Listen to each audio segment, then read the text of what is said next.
I just had that left over. I must admit, Bing, that you took California by storm. I don't know about it.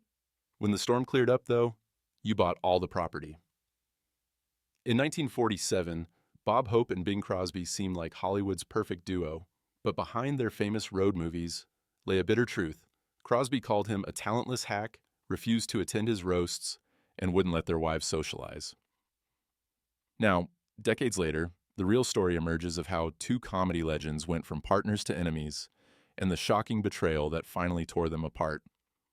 Bob Hope was born as Leslie Towns Hope on May 29, 1903, in a London suburb called Eltham. His father, William, was a stonemason from Somerset. His mother, Avis, was a light opera singer from Wales. Money was tight, and life in England was not easy. William decided to take a chance on a better future. In 1907, he left for America and settled in Cleveland, Ohio, where his brothers were already working as plumbers and steam fitters. A year later, he sent for his wife and 6 sons. The family traveled in third class aboard the SS Philadelphia and arrived at Ellis Island on March 30, 1908. When immigration officers recorded their information, they mistakenly listed Bob as 2 years old instead of 4. That error stayed with him on official documents for years. Life in Cleveland was difficult. The Hope family lived in a small home near Doan's Corners and struggled to make ends meet. They often took in boarders for extra income. Avis, despite the hardships, never stopped encouraging her children. She taught Bob to sing and helped him develop his natural ability to entertain. He loved to mimic people, tell jokes, and perform little dance routines. Even when money was scarce, his mother made sure he had a chance to grow his talents. Bob's first real taste of performing came when he was 10. He entered a Charlie Chaplin look-alike contest at Luna Park in Cleveland and won. He loved the excitement of being on stage, but at that time, entertainment wasn't his main focus. Instead, he became interested in boxing. In 1919, he competed in the Ohio Novice Boxing Championships under the name Packy East, a tribute to boxer Packy McFarland. He won 3 fights before losing in the finals. Later in life, he joked that he spent more time on the canvas than Picasso. To help support his family, Bob took whatever jobs he could find. He sold newspapers, worked as a soda jerk, sold shoes, and even tried hustling pool. These jobs put him in contact with all kinds of people. He paid attention to how they talked, how they moved, and what made them laugh. Without realizing it, he was gathering the material that would later shape his comedy. By the 1920s, he started taking entertainment more seriously. He took dance lessons from professionals like King Rastus Brown and Johnny Root, which helped him get small jobs in vaudeville. His first performing partner was Mildred Rosequist, but her mother wouldn't allow her to travel, so he teamed up with Lloyd Durbin and later George Byron. In the beginning, he performed in small venues like Cleveland's Bandbox Theater. He kept working, improving, and climbing his way up. By 1931, he had reached New York City's Palace Theater, one of the biggest vaudeville stages in the country. Vaudeville became Bob's training ground. Most comedians of the time stuck to prepared routines, but he developed a more natural style. He liked to interact with the audience rather than just deliver rehearsed jokes. His performances combined dancing with quick one-liners, a mix that set him apart from other entertainers. By the late 1930s, he made the leap from vaudeville to radio. His first radio appearance included hosting The Intimate Review in 1935 and The Atlantic Family from 1935 to 1936. These early shows helped him get noticed, but it was The Pepsodent Show, starring Bob Hope, that made him a national star.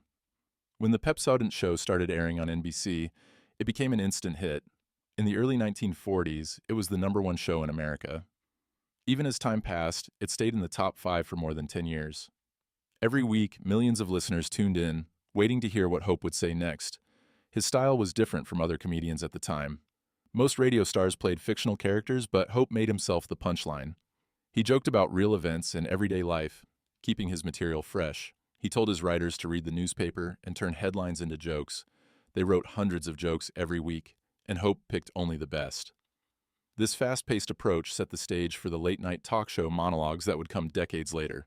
His success didn't go unnoticed. He won 3 Peabody Awards, one of the highest honors in broadcasting.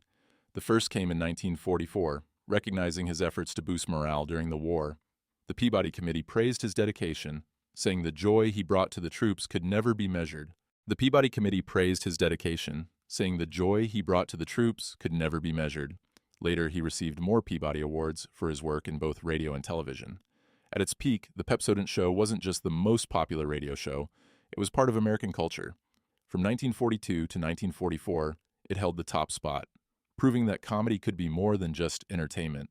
It could bring people together. It could lift spirits in hard times. Even after radio faded, Hope's influence never disappeared. In 1990, he was inducted into the Radio Hall of Fame, a final honor for a man who had spent decades shaping the world of comedy. Bob Hope's start in Hollywood was anything but glamorous. His first film role came in 1934 with Going Spanish, a short film that he later joked was so bad it should be used as punishment. That kind of humor became his trademark, sharp, self-aware, and always delivered with perfect timing. He didn't take himself too seriously, but audiences loved him for it. His big break came in The Big Broadcast of 1938. It wasn't just another musical comedy, it gave the world thanks for the memory. Hope sang the song with Shirley Ross, and it became an instant hit. The lyrics were sentimental and witty, and the melody was unforgettable. More than just a song, it became part of his identity.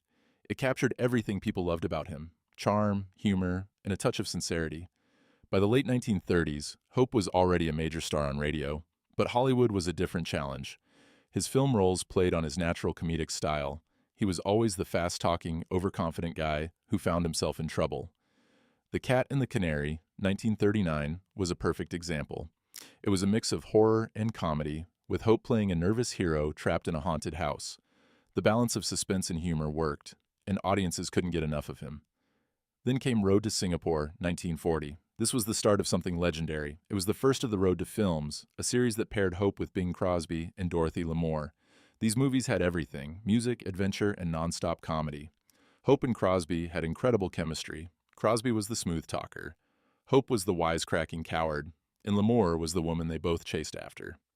What made these films special was how natural they felt. Much of the humor wasn't in the script. Hope and Crosby improvised constantly, throwing jokes at each other and even breaking the fourth wall. Their quick banter gave the movies an energy that audiences loved. The series ran for over 2 decades, with Road to Morocco 1942 becoming one of the most popular entries. The formula was simple, but it never got old. Hope and Crosby weren't just acting, they were having fun, and it showed. Even outside the Road to series, Hope proved he could carry a film on his own. He had a gift for parody, taking classic genres and turning them into hilarious comedies. The Paleface, 1948, was a perfect example. He played a cowardly dentist who accidentally became a Western hero. The idea of Hope as a gunslinger was ridiculous, but that's what made it so funny. He didn't play tough guys. He played the guy who got in over his head and somehow survived. His love for parody continued with My Favorite Brunette, 1947, a comedy that poked fun at detective films. The Ghostbreakers, 1940, mixed horror and comedy, with Hope trying to survive a night in a haunted mansion. He wasn't a traditional action star. He didn't fight his way out of trouble. He talked his way out. That made him different from other leading men at the time. Bob Hope's first USO tour, on May 6, 1941, was the start of something historic. That night, at Marchfield in California, he performed his NBC radio show live for an audience of servicemen.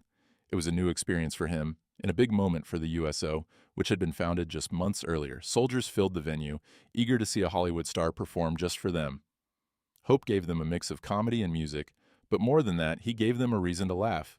His jokes were sharp, quick, and made just for them.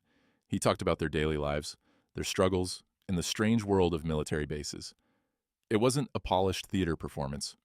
It felt personal. The soldiers responded with roaring laughter, and in that moment, Hope knew he had found his most important audience. That show changed everything. Over the next year and a half, Hope traveled across the U.S., performing at bases and camps. Then came World War II, and he took his act overseas. From 1941 to 1945, he toured some of the most dangerous places in the world.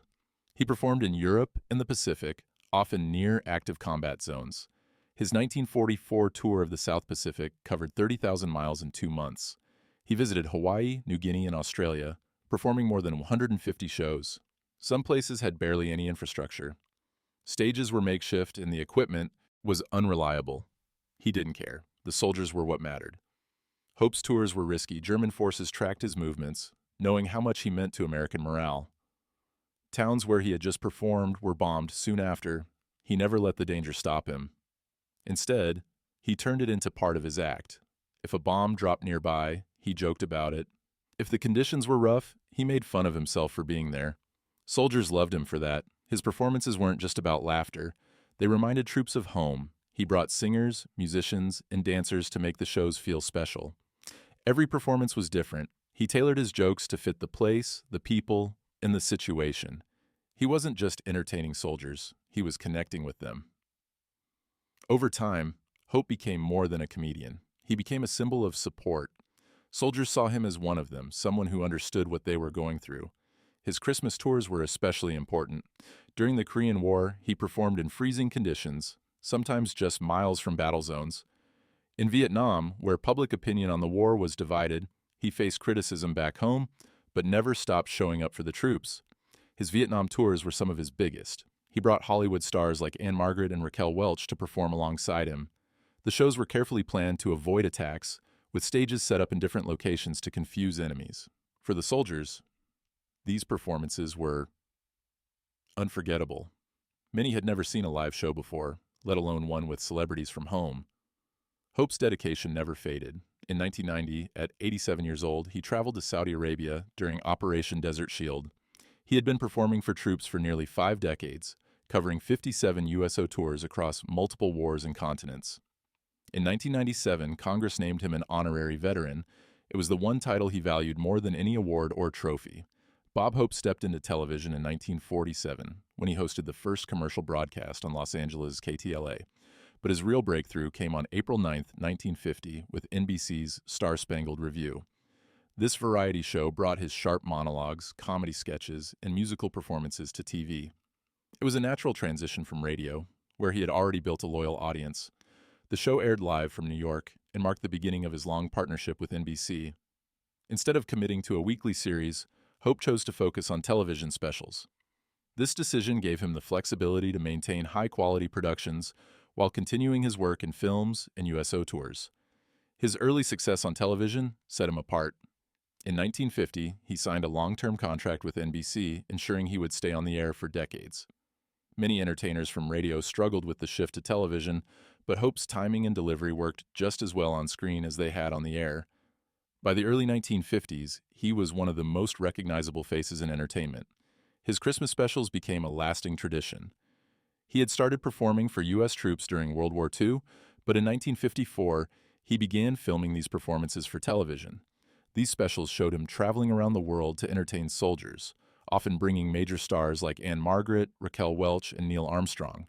They weren't just holiday broadcasts, they were moments of connection for troops far from home. One of the most memorable aired in January 1970. This was his Vietnam Christmas show, which drew 64% of the television audience, the highest ever for an entertainment special at the time. For soldiers in the middle of a controversial war, Hope's visits were more than just entertainment. They were a reminder of home. His Christmas specials continued for decades, with his last overseas USO tour happening during Operation Desert Shield in 1990. These shows defined his legacy as more than a comedian. He was someone who used his talent to lift the spirits of those serving their country. Hope's television specials followed a format that would later influence variety shows and late-night talk show. His opening monologues covered current events with quick, sharp humor. He filled each special with celebrity guests, music, and comedy skits. His style of humor made him relatable, even when he was sharing the stage with Hollywood's biggest stars. From 1963 to 1967, he also hosted Bob Hope Presents the Chrysler Theater, an anthology series that featured dramatic plays and variety-style episodes. This showed his range as both a performer and producer. Between 1950 and 1996, he hosted more than 300 television specials, leaving behind a legacy that shaped American entertainment. Meanwhile, Bob Hope's love life was filled with contradictions. His first marriage to Grace Louise Troxell remains a mystery. They got married on January 25, 1933, in Erie, Pennsylvania, while performing together in vaudeville. By November 1934, the marriage was over. What makes this unusual is that Hope later denied it ever happened. Publicists even claimed the marriage license was a mistake, though court records proved otherwise. Despite this denial, Hope quietly sent Troxell money for the rest of her life. She died in 1976 at the age of 65, still financially supported by the man who claimed she was never his wife. This story gets even stranger when you look at the timing. In mid-1933, while still legally married to Troxell, Hope began an affair with Dolores Reed. She was a Ziegfeld performer who had just joined his vaudeville troupe. Hope later claimed he married Reed in February 1934, but that was months before his divorce from Troxell was finalized. This raises a serious question. Was Hope a bigamist, or did he simply make up details about his second marriage? No marriage certificate or wedding photos of Hope and Reed have ever been found. Biographers like Richard Zoglin have questioned whether their marriage was ever legally recognized. If it wasn't, Reed never seemed to care. She once said that if their marriage hadn't been a good one, she wouldn't have stayed. Whatever the truth, Hope and Reed remained together for nearly 70 years, until his death in 2003. The couple built a family by adopting 4 children, Linda, Anthony, Kelly, and Eleonora, from an orphanage in Evanston, Illinois. They also became legal guardians of Tracy Shore, the daughter of famous New York bar owner Bernard Toots Shore. Despite Hope's long absences and well-known affairs, the family maintained a close public image. Reed focused on raising the children, while Hope built his career as one of America's most famous entertainers. Hope presented himself as a devoted husband and a faithful Catholic, but his private life told a different story. Hope had countless affairs with young actresses and showgirls. Some were short-lived, others lasted for years. His charm and power kept these stories hidden, but one affair nearly exposed him in a way he couldn't control. In 1949, Hope met Barbara Payton, a rising star in Hollywood. She was young, beautiful, and ambitious. Hope was married, but that didn't stop him from pursuing her. He set her up in an expensive apartment and lavished her with gifts. For 6 months, they carried on a secret affair, but Payton wanted more. She pushed for financial support and a deeper commitment. Hope, known for being careful with money, refused. By August, he ended things. To keep her quiet, he gave her a payout and walked away. For years, their affair remained a secret. Hope continued his pattern, moving on to other women. His team worked hard to control his image. Any rumors were quickly shut down, but in 1956, Payton broke the silence. Her career had collapsed. She was struggling with money and personal troubles. Desperate, she sold her story to Confidential magazine. In the interview, she exposed Hope in a way no one else had. She described him as cold, controlling, and ruthless. She revealed details about their affair that shattered his wholesome image. Hope's response was silence. He knew that engaging with the scandal would only make it worse. His PR team stepped in and managed the damage. The story faded, and Hope's career remained intact. Payton wasn't so lucky. Speaking out against a powerful man in Hollywood had consequences. Her career never recovered. She sank deeper into poverty and addiction. By the time she died in 1967, she had become a forgotten name. Hope, on the other hand, continued his double life. His long-term affair with actress Marilyn Maxwell was an open secret in Hollywood, but the public never found out.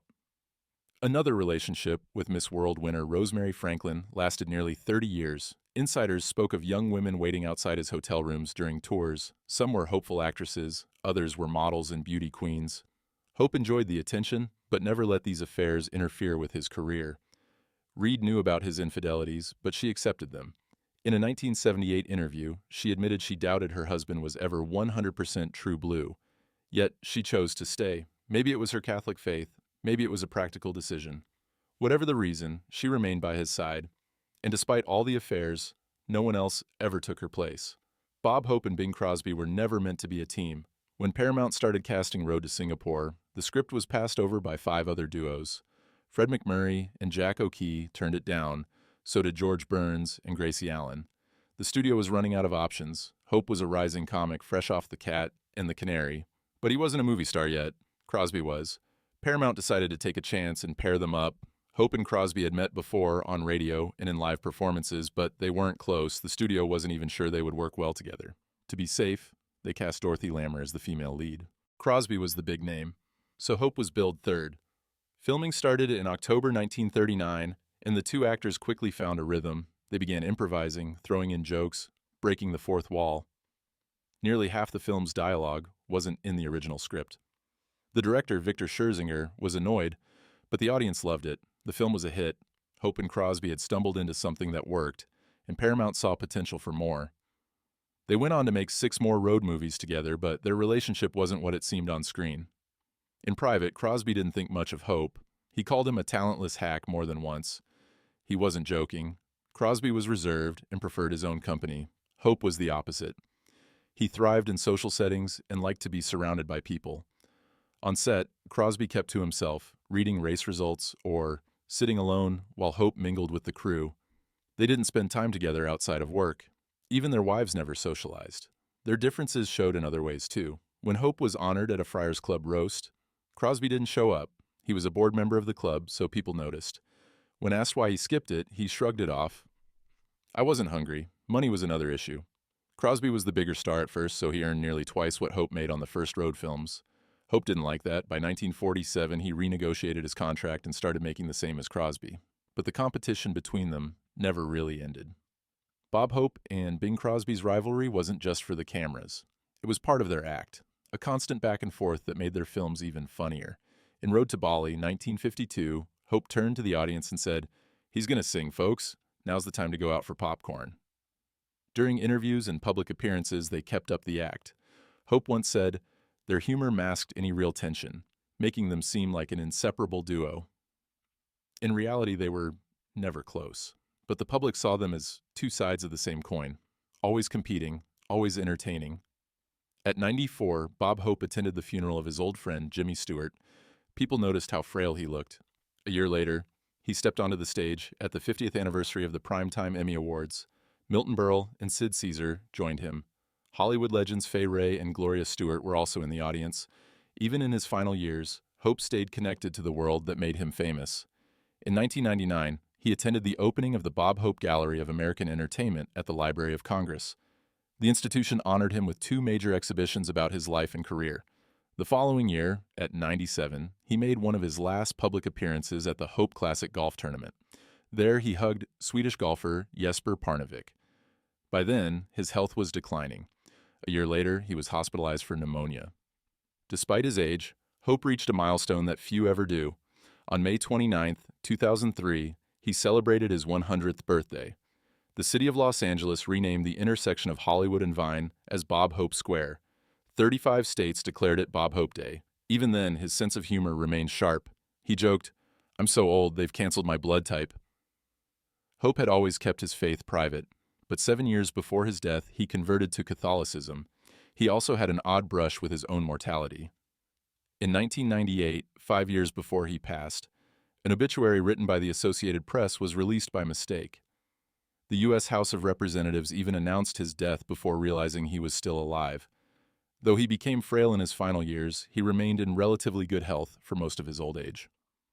On the morning of July 27, 2003, Bob Hope passed away at his home in Toluca Lake, California. He was 2 months past his 100th birthday. His grandson later shared that on his deathbed, Hope's wife Dolores asked where he wanted to be buried. He simply replied, "Surprise me." His remains were placed in a mausoleum vault at San Fernando Mission Cemetery. Later, they were moved to the Bob Hope Memorial Garden, built next to the cemetery. Dolores lived another 8 years, passing away at 102. After his death, cartoonists around the world paid tribute. Many drew his longtime friend Bing Crosby, who had died in 1977, welcoming him to heaven. It was a perfect send-off for a man who had spent his life making people laugh.